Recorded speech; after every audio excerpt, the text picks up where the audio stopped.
Welcome. You've probably come here because you're about to begin a quest trying to learn Python.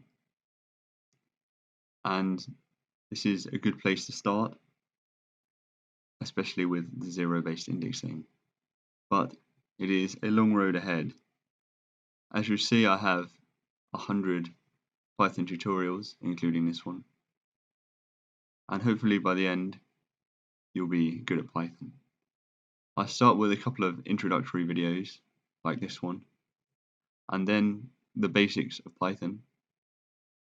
Then we start looking at some more advanced stuff in Python, and I'll show you some libraries because you don't always need to start from scratch. You can use other people's code, and knowing how to use it is in itself a skill.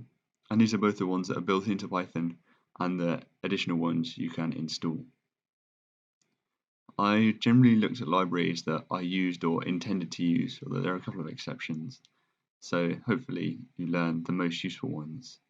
And then towards the end, I look at some of my favorite libraries, including the ones for machine learning, which are a lot of fun. And this course took me about 2.5 years to make. So some things have probably changed since the beginning, including the version of Python. But I'm sure there are other things, and also my code style will have changed slightly. So you probably want to use this as a map. So you could watch each video one by one, or you could just choose some that look interesting and watch those, which is probably a good idea if you already know some Python. Or maybe there's a library you want to know that you're not familiar with, and you can just have a look at that specific video.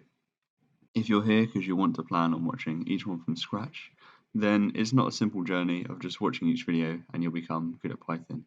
You do need to practice, and I haven't actually included any exercises, but that is the best way to learn. So you could either look them up or make them up.